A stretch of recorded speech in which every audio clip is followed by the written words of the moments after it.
All right, I'm on hole number 16 of the Vintage Open Tournament in the opening round of the Rookie Division. And we're in that last stretch. So this next hole, we have an eagle shot. It is a super tough hole to birdie, but we do have an eagle shot here.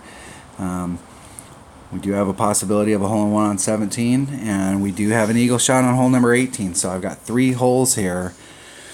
Now if I play them out and shoot the 26, that's still putting me up a couple shots from where most people are playing right now. So we're going to have a great tiebreaker. But if we could pick one more up, then we're setting ourselves up for an awesome tiebreaker. I don't want to spend too much of the magic today, but I still want to play really good on these last holes. So hole number 16. Alright, I'm laying it up. Big dog, trying to go at it with a Hornet. I'm using a Titan.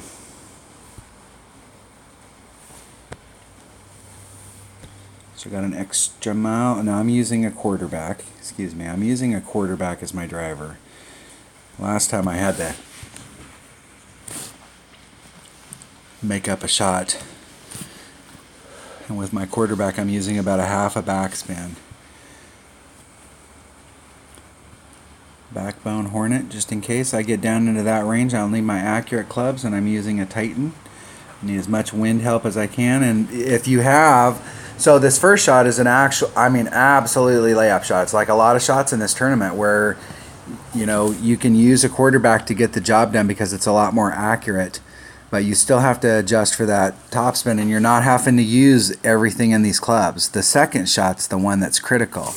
So this hole wouldn't be a bad hole to bring like a shell ball. That's basically a Titan with 1 extra power.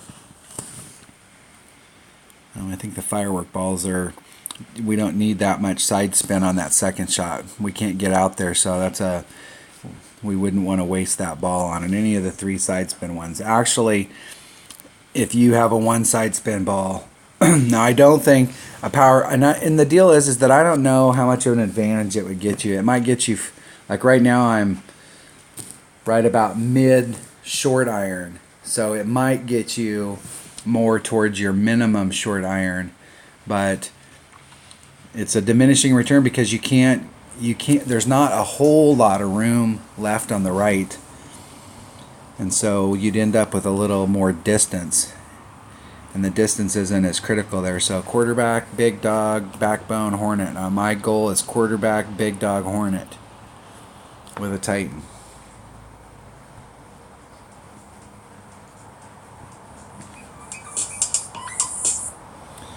All right, we're off to hole number 16.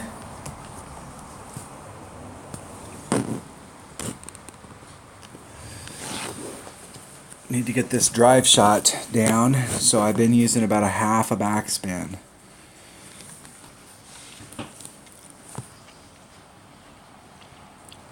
But I'm not sure if this quarterback doesn't hit farther than my other account.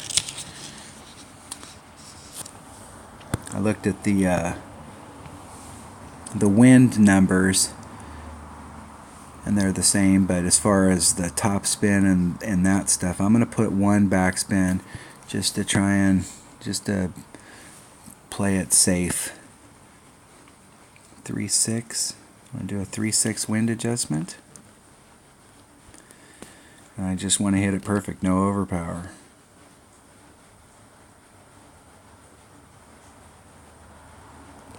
Hitting it perfect.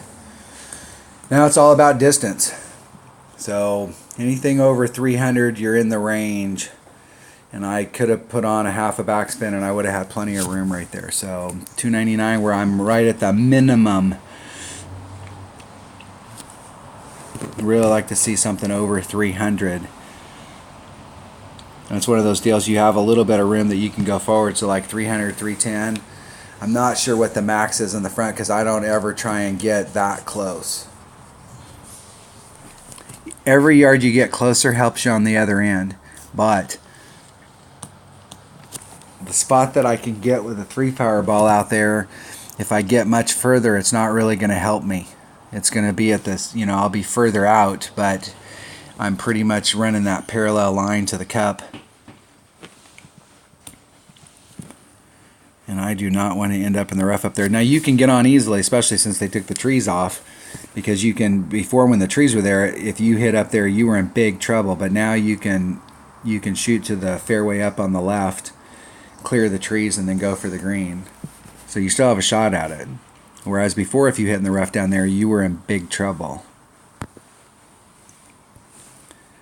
Okay, so we are back just a little farther. The key is that second bounce. You know, like how far up is that second bounce flying up there? You want to make sure you can clear all that rough area. That's why you can't, there's not enough room up there to apply much curl.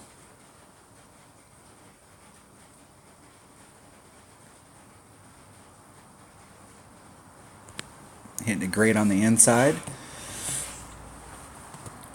I tried to leave myself a lot of room so when I come through here I won't clip that rough. That's why you can't really put any curl on it. And we're in the spot I would like to be a little bit further out, but we've cleared that rough. So what you want to, the perfect spot for you out there is anytime when it turns back around and shows your ball back at the flagpole. In that position down there where you are clear of the rough, where everything in front of you is the fairway, you're right there on that line, that gives you the most amount of green to play with when you're coming at the hole. So where we're at, I'm going to have to start off on the fringe. I won't have enough backspin to start off on the green, and I need to execute this better. Last time I put on too much backspin, and I don't know what I was thinking. So there's minimum club, and there's max. So we're eking towards mid. We're probably a little more towards. I'm going to come off the fairway so that I can be more towards my mid club, and I'm going to do one fairway, or excuse me, one backspin, one fairway. Yeah. Let's do one fairway today. I want to go right at it. And we're in mid club, so it's 1.9, so that's 3.8. So that's a little over 2 rings. And giving ourselves a shot at eagle. And I hit it great to the left. That was not a great shot at eagle. And it went great to the left.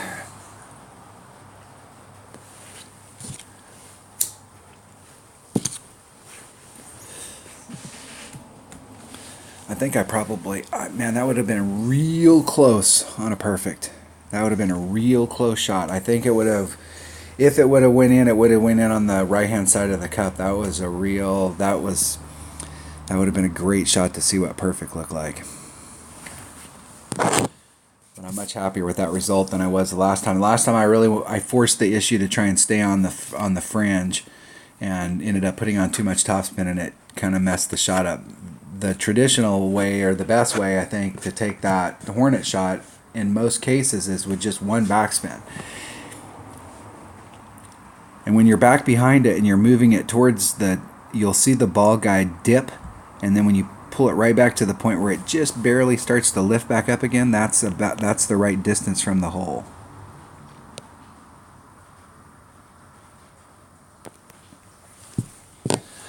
All right, that was a disappointing birdie, but that's not a hole you're going to eagle every time. But I'm happy that I'm giving myself shots on every hole to at least attempt to pick up that shot, and that's really what's important in this tournament. Is if you can get past hole number 1 and pick up that eagle on hole number 1, then the rest of the holes in the tournament are all about making sure you play clean, stay in the fairway.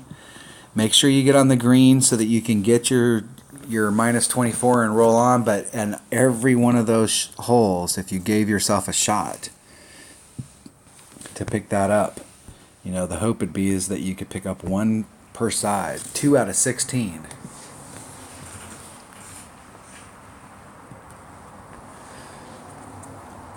All right, that was hole number 16. So we see the people up here at the top. The 2 people at the top are shooting 26s. So I'm on track for a 26, and they're at 26. So this is exactly what I'm talking about in the tournament.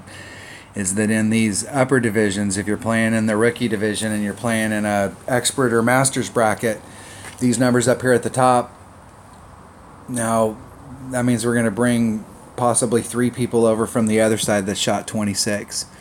So the opportunity for something better than a 26 is really, really high.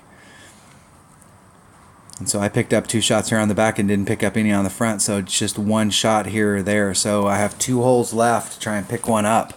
So a hole-in-one or the eagle on hole 9 would separate me from the group, and it's going to give me a great tiebreaker. So these last 2 holes, I definitely want to play. I want to play smart, but I want to go for. I want to play real good towards those holes. So let's go to hole number. Excuse me. Let's go to Golf Clash Notebook and look at the hole here. Make sure I'm recording.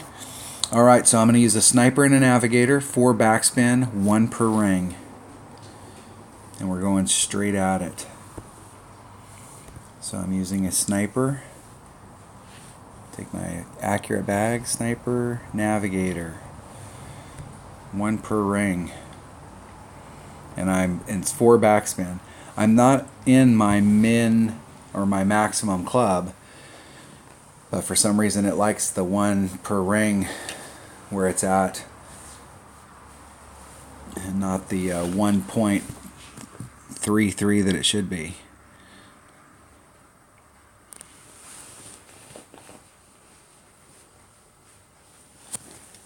All right, here we go.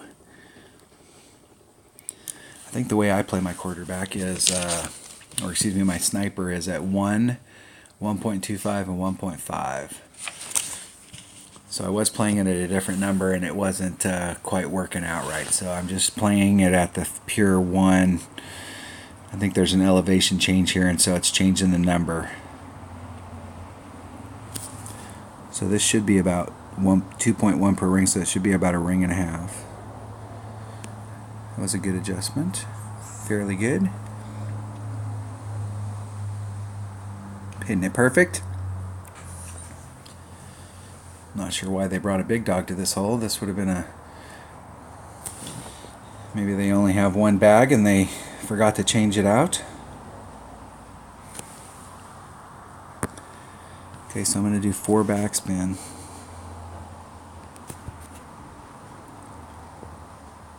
And I want to go right at it.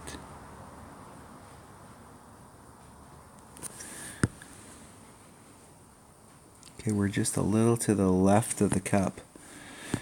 Doing a 1.0 ring adjustment, so just a titch over 2.5 rings.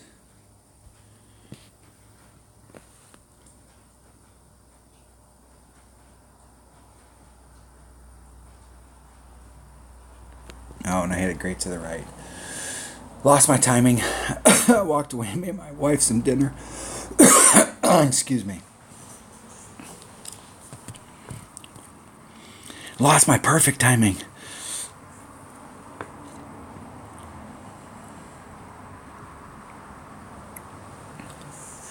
Birdie, birdie.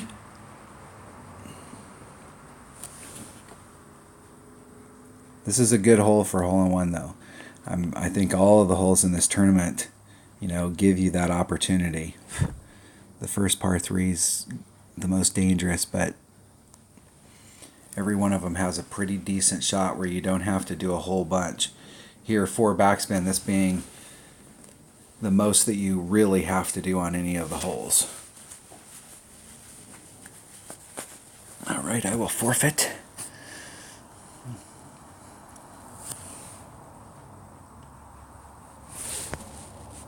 Forfeit my match. All right, that was hole number 17 of the Vintage Open in the opening round of the Rookie Division. Thanks for watching.